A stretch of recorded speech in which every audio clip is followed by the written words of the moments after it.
Okay, awesome. We'll start the presentation. Okay, so quick questions. Cartographer real-time loop closer in 2D LIDAR SLAM. So this is Cartographer paper by Google. Okay, so I think I'll briefly motivate why SLAM, and then I'll dig deeper. So essentially, Cartographer it's a graph SLAM based algorithm. So okay, Akshay, any questions you have anywhere? So you know, right, what is a graph SLAM algorithm, Akshay? हाँ, like kind of I know. So अगर बीच में if I have a question, I'll pause and ask. Okay. So just to give an idea, in graph SLAM, what people typically do. So in SLAM, what you do is you do pose estimates, and so like at every scan, you try to estimate where that pose, what is the location of that scan with respect to its previous scans, or with respect to a map if you have been building a map up to that point. And in graph SLAM, what you do is you connect all these successive poses, and you connect all the successive poses, and you try to connect it in a the nearby poses also, and based on that you kind of try to solve an optimization problem. I'll let's see, do I go? Okay, I will go through that quickly. Okay, anyways, so fine. Why SLAM? Because yeah, so essentially in SLAM it's there are 4 parts. No, not for SLAM. For self-driving, there are typically 4 parts. First part is the perception. So using computer vision, sensor fusion, you try to see the world around you. The second is once you, so here all the segmentation, object understanding things comes here.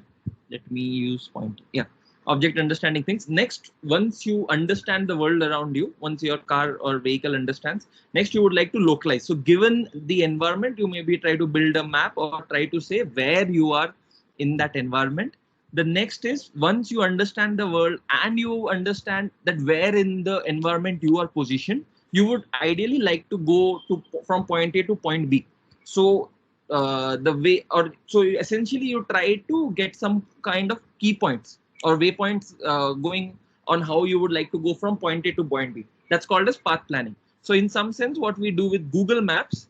Another quick thing. So Akshay, I think most of the discussion I'll focus for you because I think it will help you better understand. So any question, like feel free to stop me then and there. And others, I mean, of course, they have questions, please feel free to ask. And I guess I've given this presentation to others before more than once, but yeah, for you, this would be more or less focused. Okay, Akshay? Yeah, sure.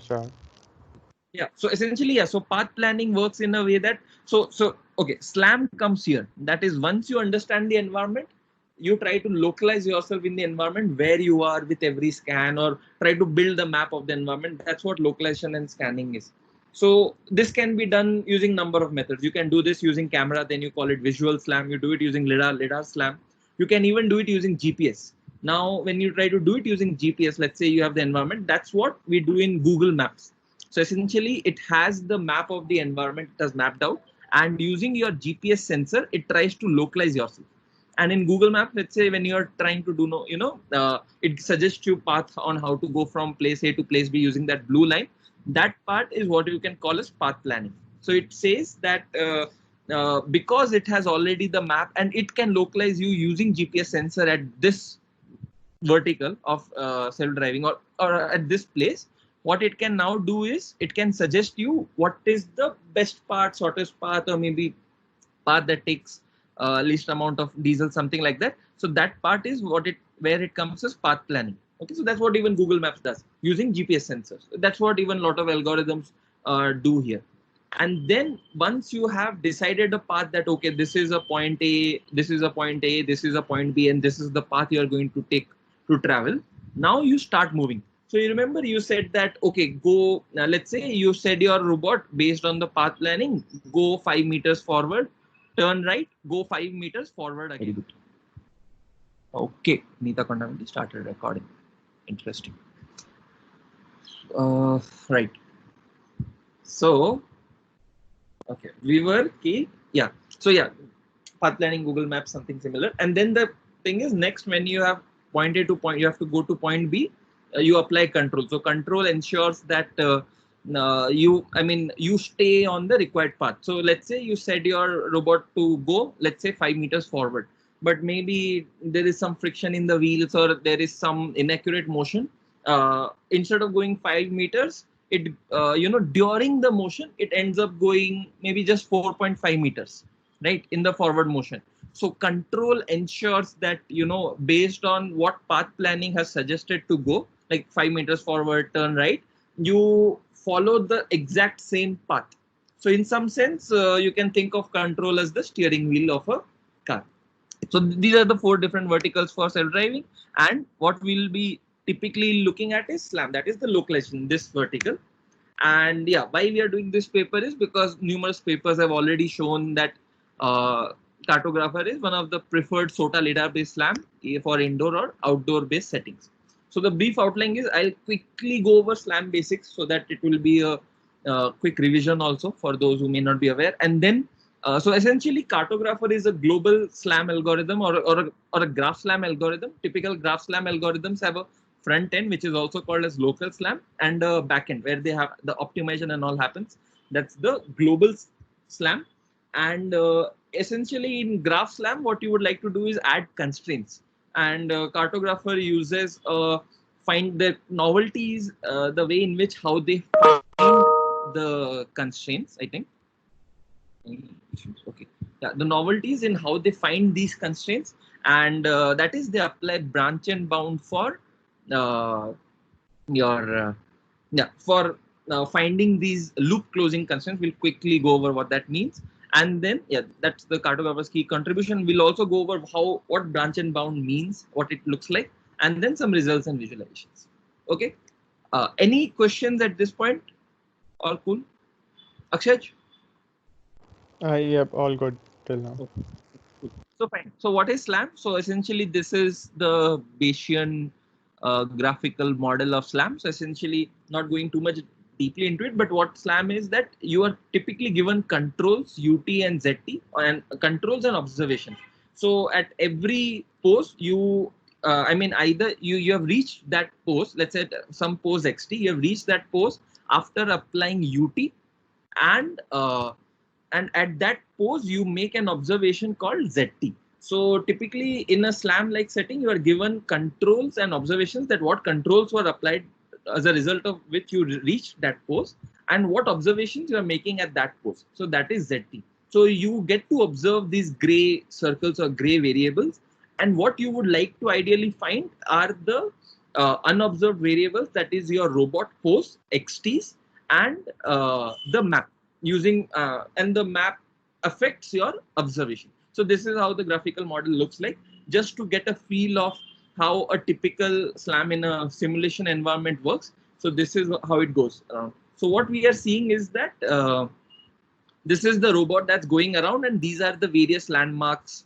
which are some simplified version of the map that you can think of. And as the robot goes around, it tries to estimate the position of the landmark in its map, and the circles that you are seeing is the uncertainty in the estimation of the landmark that it has. And yeah, so essentially here we'll just be seeing how uncertainty of the landmark estimation gradually reduces, and it ends up creating so these points are the points that it has not seen yet, and these are the points that it has seen, and slowly it keeps on adding these landmarks to its map that it's forming in its like device memory. Oh shit.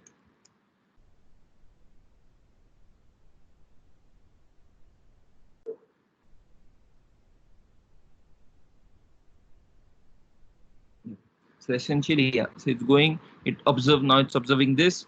Now it has become quite confident.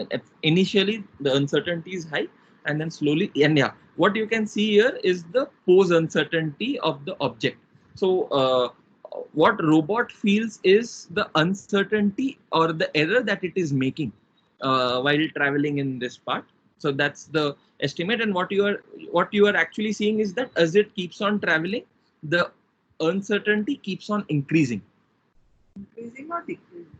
The uncertainty of the robot. So this is an interesting thing. I'll show again. Oh my God, how is this happening? Okay, so if you see the uncertainty of the robot pose keeps on increasing. This uncertainty. See, you're seeing this circle. So that is it's.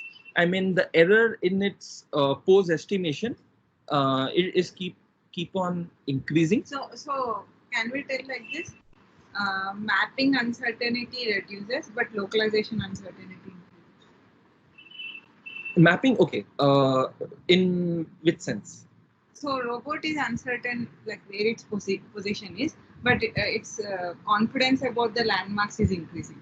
So landmarks are nothing but the mapping, right? So okay, so if you see like in this setting, the confidence of the landmarks was increasing because it is taking more and more observations of that landmark. Yeah, that's so why what you're mapping- saying is, yeah. So as it keeps on unfurling, the pose estimates keeps on, and the landmark estimates keeps on getting better, but the pose estimate keeps on getting worse. Why? Because the error keeps on building eventually, and as a result, the farther you are away, then it. I mean, the farther you are away from your starting point, the more you have traveled means more the error would have accumulated at that point. And what I would also like you to notice is that not only are the pose estimates increasing, but for every new landmark at a farther location, the landmark uncertainty or the landmark error is also higher than the landmarks that are seen at initial point. Okay, so what I mean is, you'll see, so here you are seeing the size of uncertainty or some form of how much uncertain it is about these landmarks. But because when observing the farther landmarks, the pose uncertainty of the robot itself was high. As a result of that, you're seeing the kind of uncertainties in these landmarks and the initial landmarks, it's way high. So here it just observed maybe for a few seconds, and that's why it's quite high. It's way, I mean, the later landmarks have more pose uncertainty compared to initial. Why? Because the pose the pose error of the robot at those later points was itself higher. So that was again trying to contribute in the error in the landmarks. Okay, and yeah, and one thing I would also like you to notice is, now you will see this error keep on increasing up to this point. Once it goes and retraverses this part, it all of a sudden the pose shrinks automatically. Okay, so I'd like you to notice that you see it's keep on increasing the error. Yeah, all these landmarks are different or they are same? All these landmarks are same for this simulation. So then how will it differentiate that this landmark is not the same? Very good question. So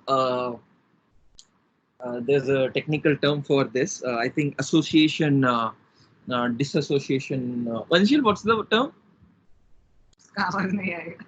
He's on. Correspondence. I mean, yeah. I think the Landmark correspondence. Data association problem here. Okay, some form of correspondence. So that is the correspondence problem. What you ask? How do you know the landmarks that you are observing, if they all are going to be same? How are they? I mean, how will you correlate the observed landmarks with the landmarks that you have in your map? As an environment data. So there are given set of ways in which you can find this correspondence. For this simulation, it's assumed that you perfectly know your correspondences. But in real world, let's say in something like ICP, you try to say whichever is most closest, or people are using deep learning based methods to identify this landmark is how much this landmark correlates to another landmark in those settings. But yeah, that itself is another problem, how to get correspondence. Yeah, nice question. So, okay, so what I would like you to notice here is that the SLAM error is quite high. Prashant, I'm audible, right? To you? Okay, Prashant is not there. Fine. Anyways, so Newton. Okay. Anyways, so yeah, so what I would like you to notice is that the SLAM error will now shrink as it revisits the initial point. Yeah, you saw that happening? Yes. As it is revisiting, the SLAM error has reduced drastically. And now, even though the SLAM error keeps increasing, it won't increase that much as it was increasing in the first run. So what's happening is, this is called as loop closing in SLAM. So what that means is that if your robot revisits the same environment, it because it has multiple observations for the same environment, it can correlate and correct itself. So more the number of loops this robot takes, the pose uncertainty of the robot keeps on improving. Okay, so that is like the brief brief description of SLAM and everything related to like loop closing. Any questions at this point? Anyone? Okay, I think that's good. Fine. So yeah. Okay, so this is loop closing. Typically, I think what I showed you here was extended Kalman filter SLAM. So the loop closing happened automatically because you could get the, the correspondence well. This can also be solved in, okay, yeah. So this could have also been solved in a graph SLAM like setting. So as I was saying, what is graph SLAM? In graph SLAM, what you do is, so as the robot travels, let's say you have done these pose estimations, like pose estimate here, here, and then you actually maybe circle back and you are going to revisit some another pose. Okay, so what we saw here, that as it was revisiting the pose, a loop closing happens. In GraphSlam also, you get a loop closing, but how you do that is you try to add these kind of loop closing constraints. So what do we mean by constraints here? So essentially, what we can, okay, let's imagine this whole region where each pose is a node in the graph, and all the successive poses can be connected by edges. These edges are also called as constraints in simplest sense of the graph. Okay, and here what we are seeing is that we are adding typically two kinds of edges or constraints in this graph. The first kinds are successive edges or successive pose constraints are what we are adding. So that is so what that means is that why is it called a constraint? Because okay, why is it called a constraint? Because this pose is conditioned on the fact that where this pose was. So essentially, this pose is constrained in some sense, in some way, that how the error of this pose is somehow dependent on where this last pose was. Okay, and similarly that. So that's why successive pose constraints are added. Another form of constraints that are added are loop closing constraints. So that are added when the robot revisits and the same part, the revisits, initial or the part of the environment that it has visited previously. So these constraints are added. Why these are added is because these are looking at the same part of the environment.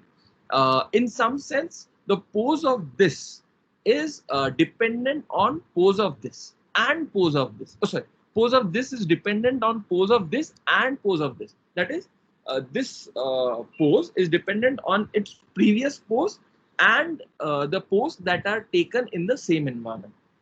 So that is how loop closing and loop closing constraints are added. So this is when, let's say, you are just going around and there are some environments, and based on environments you try to add these constraints, and that is how a graph is formed. Any question on how the graph is formed? Akshay, Vinita. Okay. Akshay? I'm all good. Okay, very good. So essentially, yeah. And and if you have landmarks and you can also add constraints to landmarks. So let's say if this pose looks at this landmark and this pose looks at this landmark, in some way this is using this landmark, this is the indirect kind of constraint that you are adding between these poses. Here you're directly trying to add the constraint using the environment that they're seeing or the landmarks that they are seeing. And yeah, so this is a pose graph formulation. So essentially your goal is, okay, not going too much into how these like how the graph slam is solved, but essentially the goal is that in the graph slam not only you have to, okay, so finding the successive pose constraints is quite easy. You just have to look at its previous pose. What is hard here is typically finding the loop closing constraints, because you don't know if you are so essentially sometimes it's I mean it's not easy to know if a set of poses have been like a set of poses are taken in the same part of the environment or different parts of the environment. So what you might have to do is, let's say if you want to know if this pose and this pose were taken in the same part of the environment, you take their lidar, you take the, let's say, the scan visual image taken, or let's say lidar scan here, and then you try to apply a kind of a matching, maybe using geometric or deep learning methods. And if we see that majority of this environment and this environment matches, then you can add a constraint here. That is what we call loop closing constraint. So what we can see is that to find loop closing constraints, we have to do like a 1-to all. At every pose, you would have to compare this pose with every other previous pose that it has been seen, right?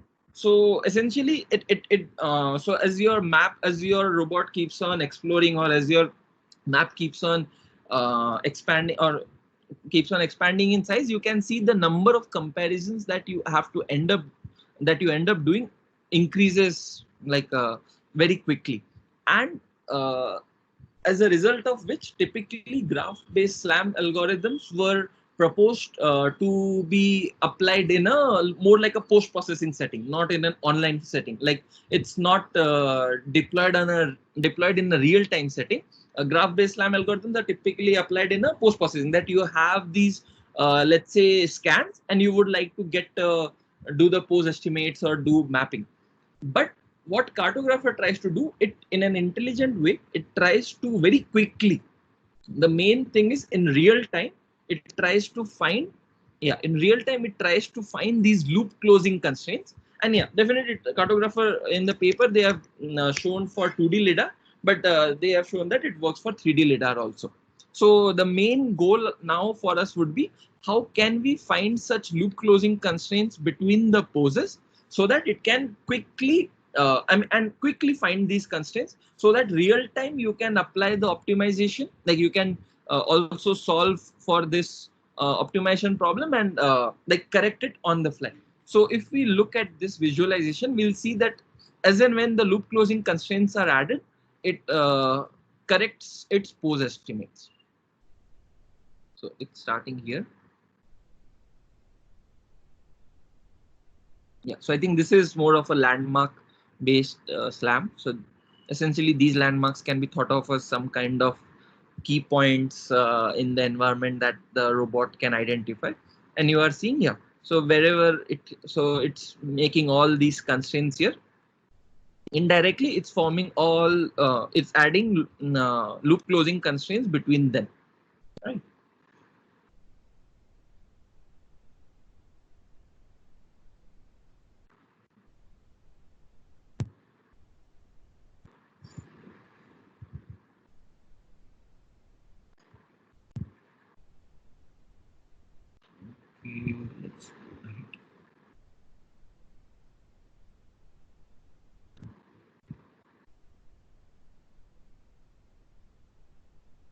Okay, so if you see a kind of a jump, yeah, you saw that jump, right? Yeah, I think we'll see again. So you are seeing this is the current pose estimate of the robot, right? But that is the kind of the jump you are seeing. So that jump is nothing but on the fly, by adding, because some loop closing constraints were added, and the optimization was solved, this problem was solved, it is able to correct itself, that where is the current pose of the robot. So that's how it progresses. If we see quickly as it adds, yeah, you can see these jumps are happening, these jumps are nothing but the corrections it is making to its pose. Yeah, so this jump that it happened, it realized that yeah, it's not that far, maybe it's here, and yeah, so that's how it goes. So the more pose, so all these are loop closing constraints that are coming in place, and because of that, it's helping. Any questions at this point? So the goal of the Cartographer, or of this rest of the talk, is how quickly can we find these loop closing constraints, because once you have these loop closing constraints, we can solve. And for graph-based SLAM, one of the biggest bottleneck. So of course, a lot of progress has been made on how quickly you can, do scan matching or how quickly you can solve this optimization problem. But one of the biggest bottleneck was how quickly can you find valid loop closing constraints. I mean, you could add a constraint from here to here, but these are invalid and may actually give you poor pose estimates. Yeah, I think we saw another big jump that happened here. Yeah, so this is how it was, and then I think it revisits the place. Yes, so you saw that. So all the other poses were shifted. Yeah, and the even the errors have also reduced a little. All the other poses have shifted because the graph optimization or the optimization that was done realized that not just the last few poses, but a lot of other poses needs to be corrected based on this optimization problem, so that it can be solved, so that the optimal solution is reached. Right? Okay. Any questions at this point? Okay, I think we are good. Fine. So yeah, so that is, so our next whole goal will be how can we quickly find loop closing constraints.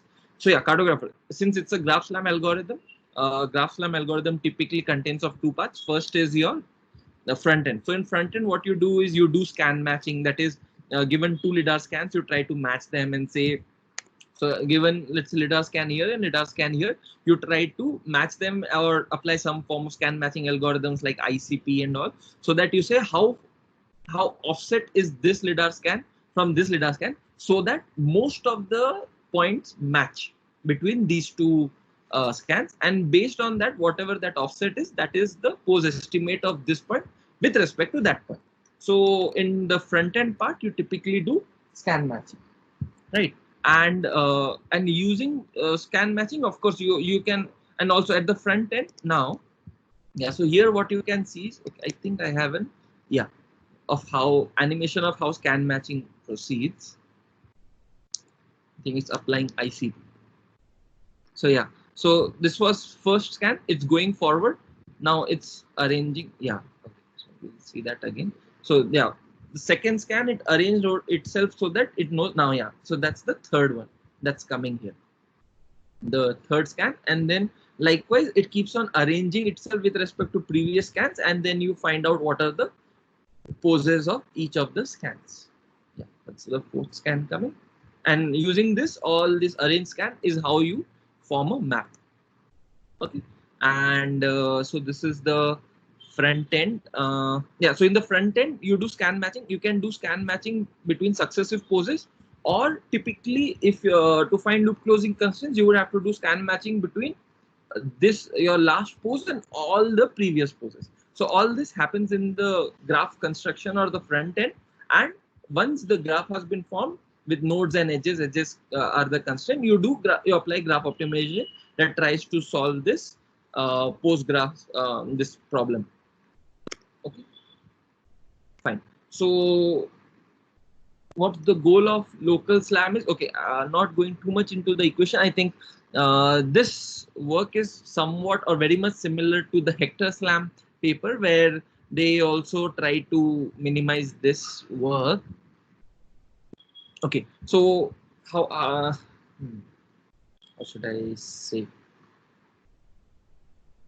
Okay, so let's assume, so like I said, this what we were seeing is how ICP performs scan matching. In Cartographer, they use the Hector SLAM kind of formulation. Hector SLAM is also a very well-known paper in SLAM literature. So they use an Hector SLAM kind of formulation to do scan matching.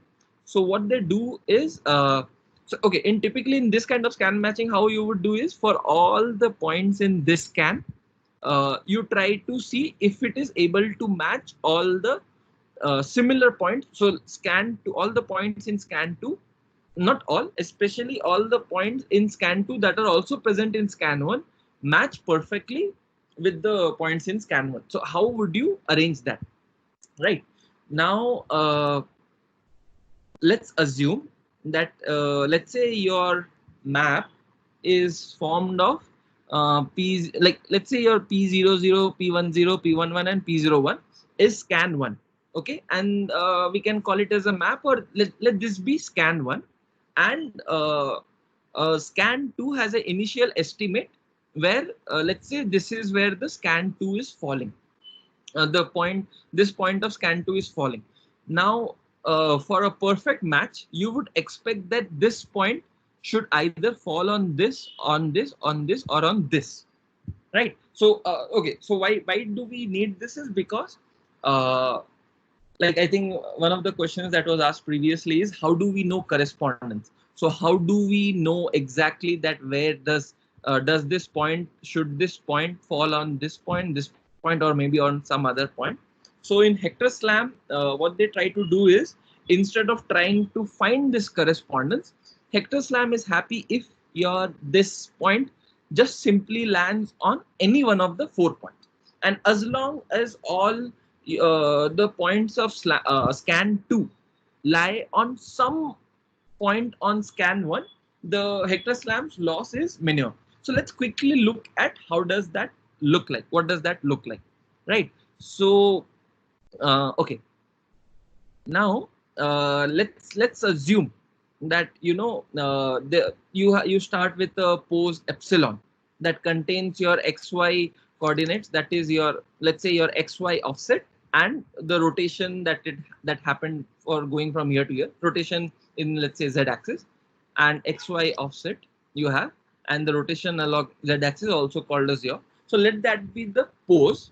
So what is that pose? What that means is that by how much, so let's say this is where currently the scan 2 is lying, by how much should in what offset of x in x axis and y axis and in terms of theta or yaw should be applied on this point, on these points of scan 2, so that they exactly superimpose on the points of scan 0. So that is given by T epsilon HK. So let's say, let's look at that. So this is a simple transformation. So if you are given point P, so let this be the point, and for given pose epsilon x, y, and theta, you can find out T epsilon P, for which this point exactly, like, so by which this point is transformed. Okay, so this is just a transformation on a point P. So that is how it is applied. And your HK is a single LIDAR scan. Okay, and capital H is a set of all the points in a scan. Okay, now what our goal is, now let's say we have fixed all the points in scan 1, that is denoted by these 4 points, and now you would like to find an ideal. So now we are going into technical details of how SLAM works. Now you would like to find the ideal pose epsilon, such that if you transform these points of scan 2 by this epsilon using this equation, then they exactly lie on that point. Okay, so to get that, we try to solve this optimization problem. Okay, any question so far on the how the transformations or the intuition behind why the transformation should be applied, or how the transformations are applied on this point? Any questions, any doubts on that, or what a pose is? Akshaj?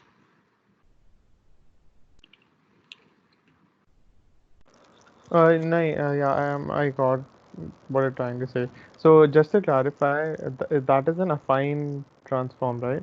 That's right. Yeah. Okay. You could call like a rigid transformation. Yes. Okay. Okay, all right. And the difference between local and global slam is that local slam will only look at the past few number of poses, while the global slam would look at everything from the start. Sorry, could you repeat that? So local slam will look at only previous poses, and global slam will do the like loop closing constraints and all. Is that what you're Yeah. saying? Yeah. Is that the difference? Uh, Wait a minute. Yes, Vanchit. Huh? Hello? Wait, just a minute.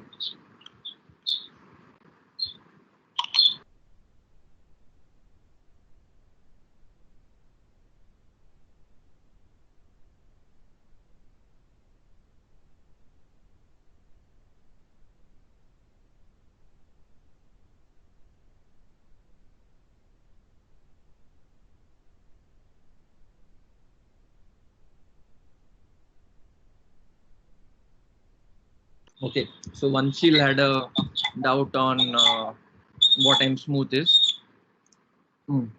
Okay. Yeah. Okay. So okay. So what you said, Akshaj, that okay. And essentially, yeah, I think the main difference between local slam and global slam is that local slam only cares about just doing next poses, not caring much about the loop closing constraints. It just cares about scan matching.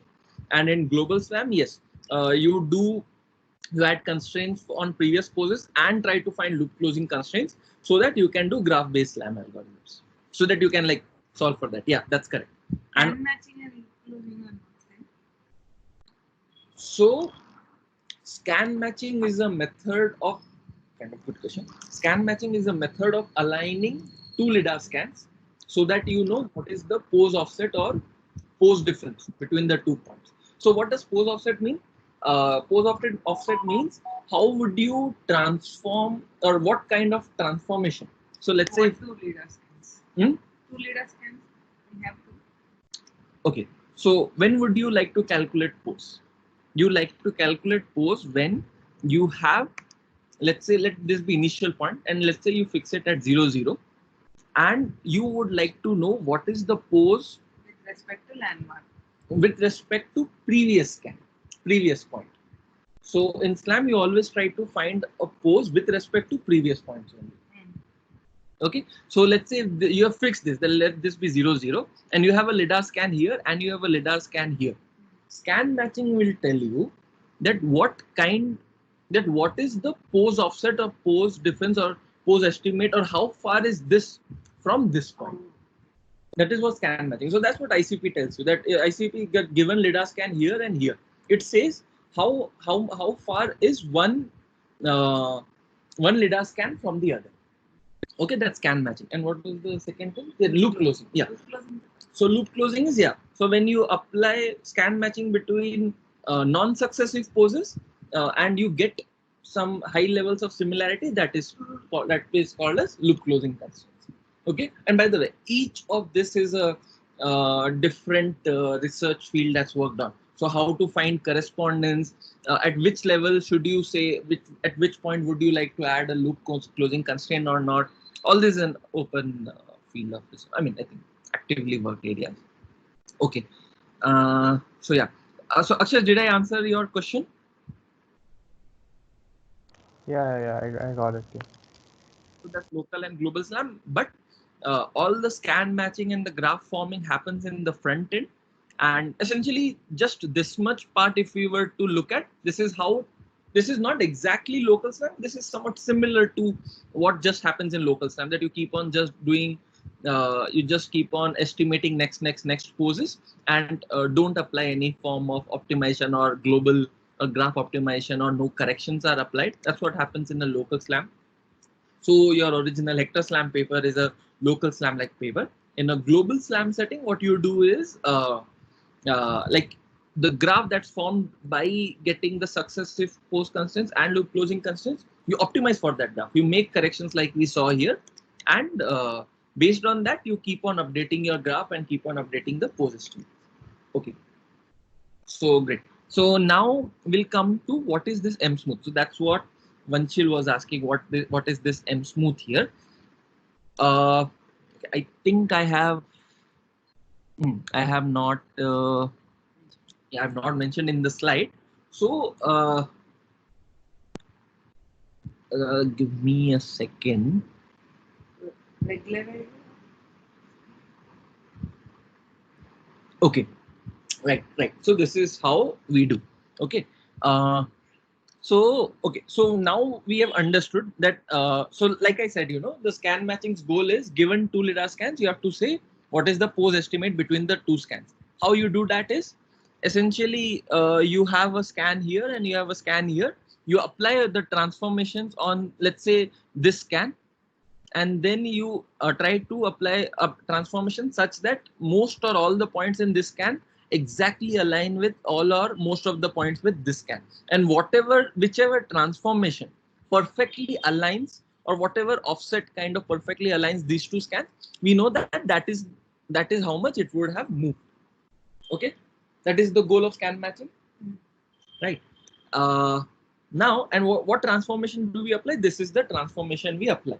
Now in ICP, it tries to find correspondence. It tries to find which point should typically go to which point, and then tries to do here. In Hector Slam like formulation, Hector Slam is also a scan matching, a novel method of applying scan matching. So what it does is, let's say you have fixed, like we fixed there, let's say we fix this initial scan, and now comes your second scan points. Initial scan points these are, and these are your second scan points, right? Now what you try to do on all of these initial scan points, you assign a map value. Let that map value, and we can say, and let us also say that the map values can vary between 0 or 1 only. Okay, and what you do, that all your initial scan points are assigned a map value of 1. Okay, so that's what you do. And for your next, the second scan, all the points, so we to find the value of to find the map value here, you do a bilinear interpolation. Okay, so what does bilinear interpolation mean?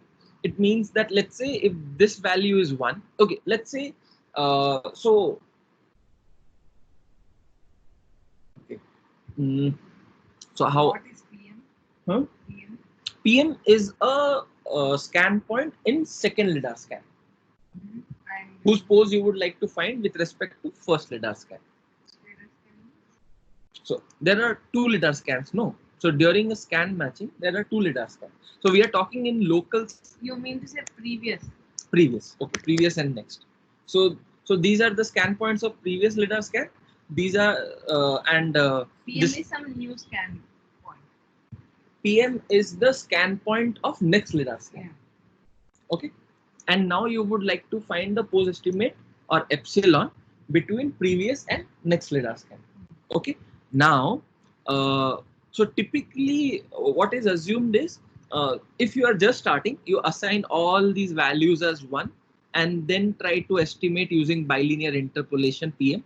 But let us say that these points were these points had applied, like maybe you were building map for some time, and let's say this point had a map value of 1, this point had a map value of 0.5, this had 0.75, and let's say this had a map value of 0.25. Okay, and now you would like to find what is the map value for this scan point. So there are multiple methods. You can do a bilinear interpolation. So what bilinear interpolation?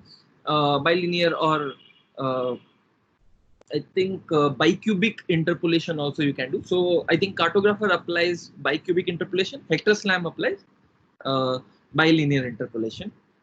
So what we do here is that essentially we know the value of map value here, we know the map value here. We can find the map value based on interpolated value. So I0 can be found by using interpolated value of these 2 scan points. Similarly, the map value at I1 can be found by these 2 scan points, and using I0 and I1 you can find a map value at Pn. Any questions at this point? How to find, if we have map values at these 4 points, how to find map value here? Any questions about that? How to find map value? If we find a map value, Okay, I think mute the Teams ka audio. I think that would help. Huh? we find the map Okay. Yeah, tell.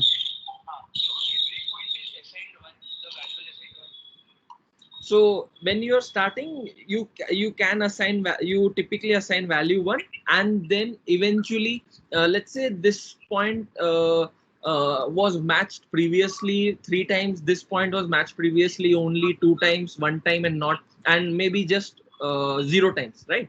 So maybe what you can do is you can have a map value here of 1, here 0.75, 0.5, and 0.25. What I'm asking is Hmm. that in this cost function, Huh. there is no use of correspondence because this Yes. previous scan, B point is assigned value 1, which is identical only, no? Yes, exactly.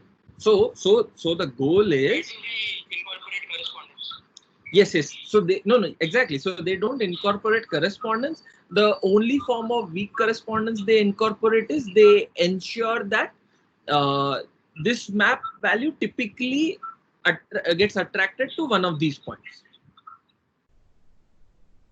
But if each point is identical, then why it is not, why it converges to the right thing?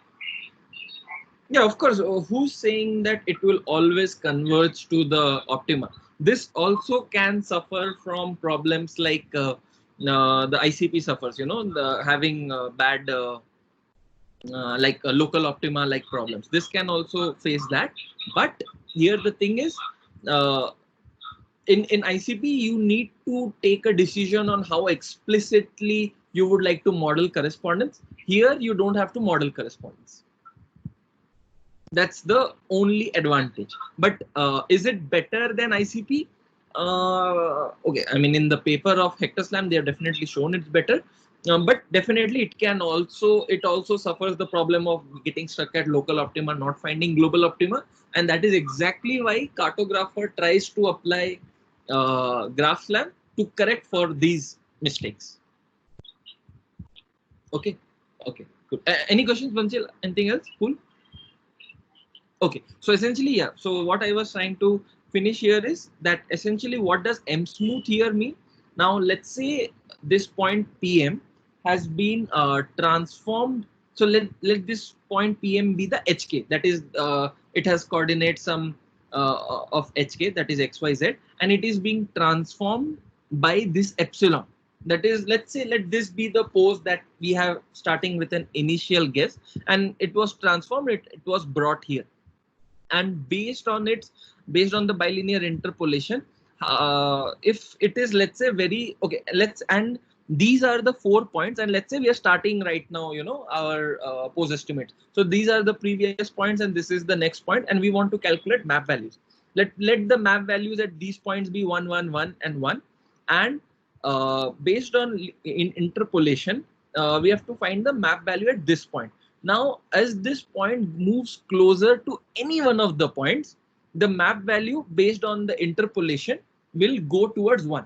But let's say if this point is, let's say, very far away from all these points, the map value on this point will be 0. So for example, let's say if it is at the center of this point, the map value will be it will be closer to 0. But as it keeps on approaching this point or this point, the map value on this second scan's point will approach 1. Okay, so the map value on this scan is what is being represented as the M smooth function. So M smooth is nothing but your bilinear interpolation or your bicubic interpolation that you apply on the previous scan points to get map value on the next scan points. Okay, any question on the M smooth or this? Vanchil?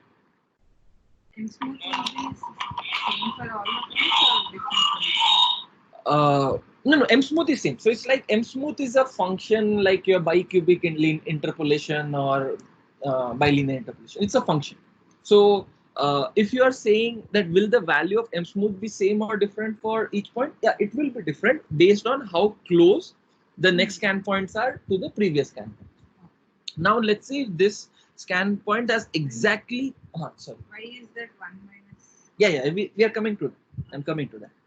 Why? Now when this scan point exactly, let's say, falls on one of these points, based on your interpolation, the map value on this will come to 1. And if it is, let's say, very far away from these points or any scan points of previous scan, the map value on it will go to 0. Now to find the, now we would like to find the best pose, so that for all the scan points in second scan, they end up lying on one of these points.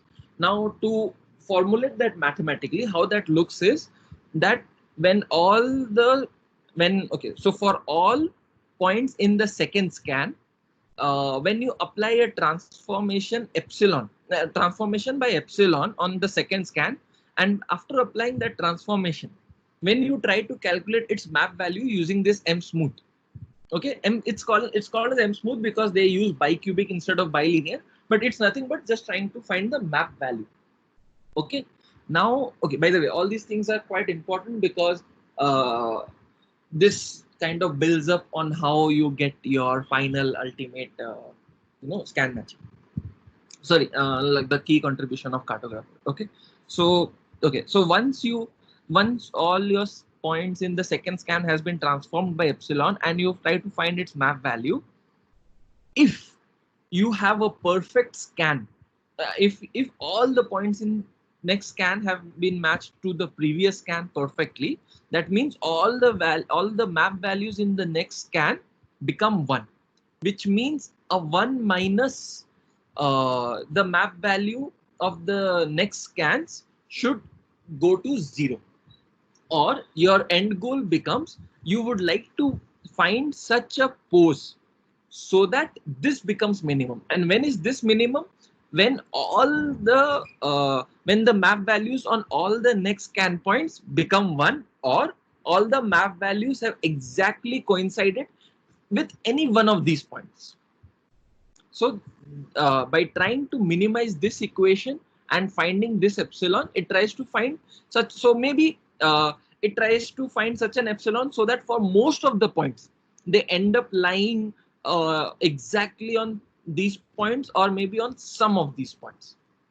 But in the optimal case, it tries to gives you such a pose estimate on solving this problem, solving this cost function. It gives you such a pose estimate so that all the points on the second scan are lying on previous scan point or somewhere nearby. Any questions with related to anything on this slide? Vanshil, Akshaj. Okay, so Vanshil, you're clear with the M smooth, right? And how this, like how solving for this equation gives you the best pose estimate. So this was just a simple scan matching. Vanshil, good, right? Akshaj, also you're good. While writing this in the paper, have they written anything about correspondence when they stated this thing?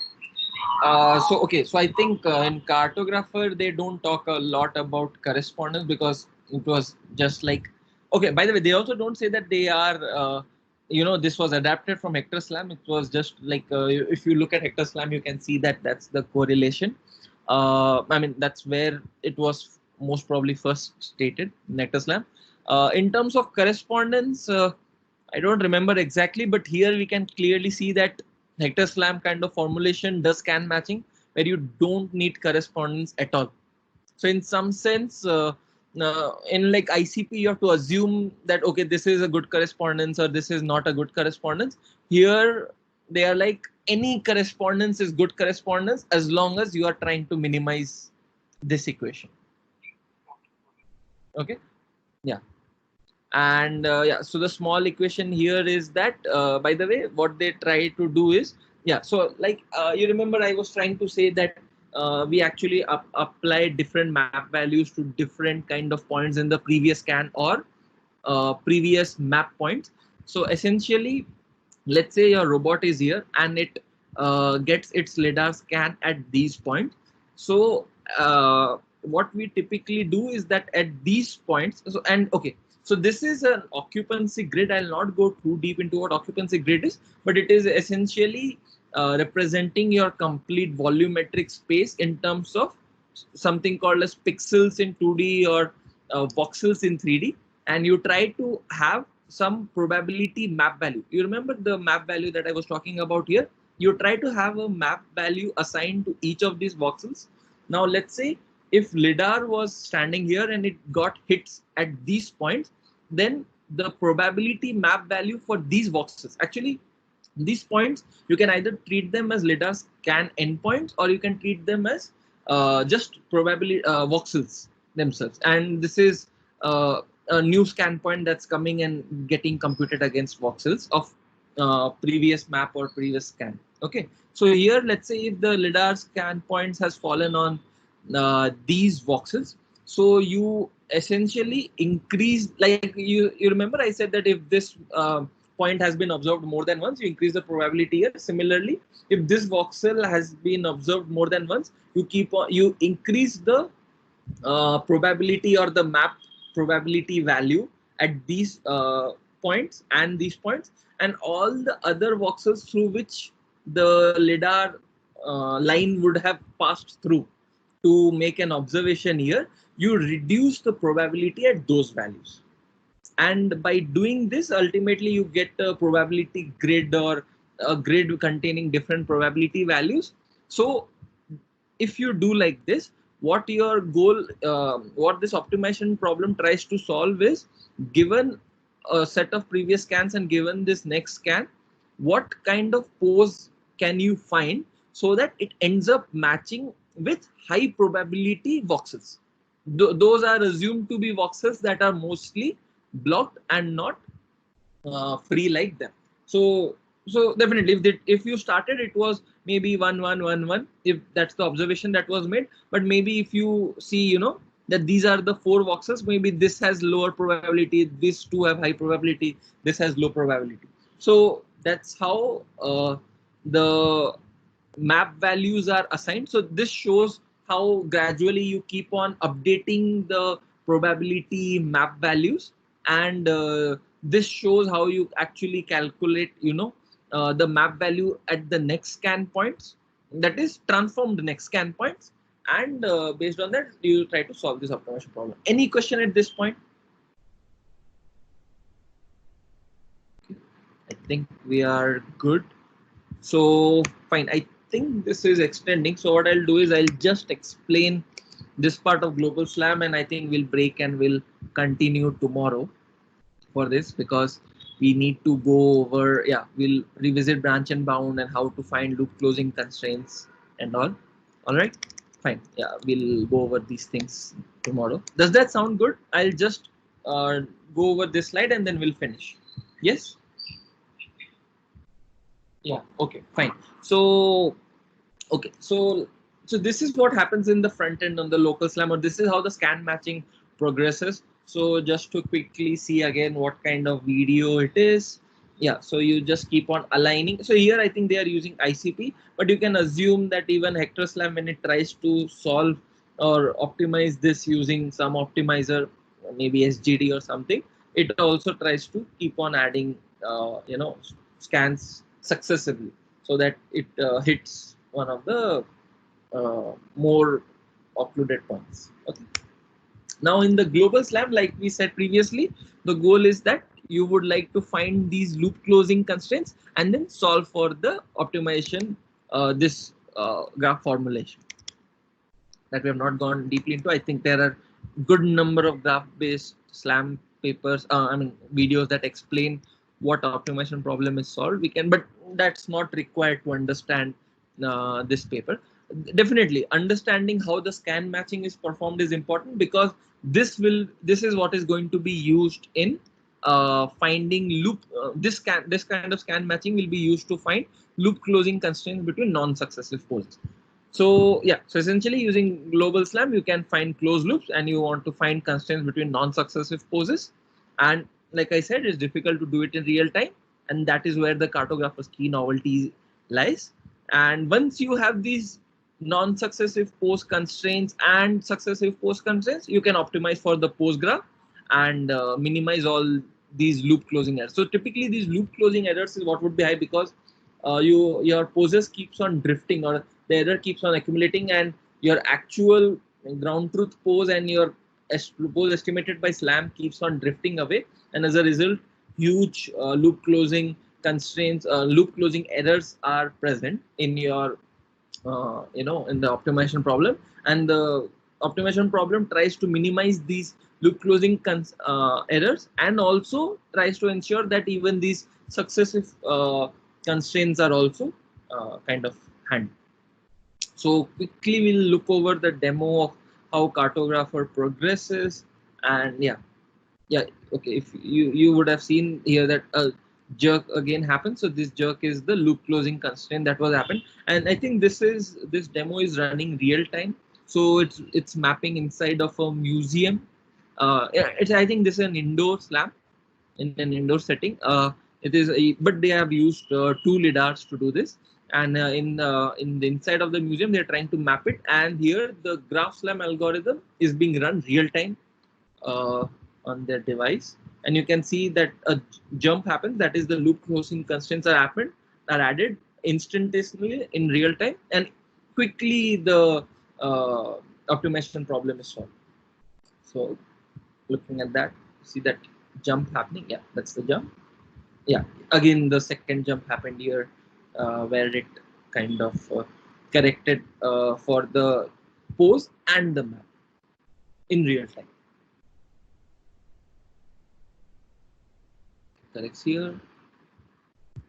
So yeah, I think here we see that, yeah, so first time when it was made. So this error that we are seeing, this is what happens when you are just applying local SLAM methods and trying to build maps. So this is also called as ghostings in SLAM literature, where the same structure has been observed differently, and if you cannot align them correctly in the map, they appears like ghostings, like things where same it looks it's like a ghost of the same structure that's being repeated here.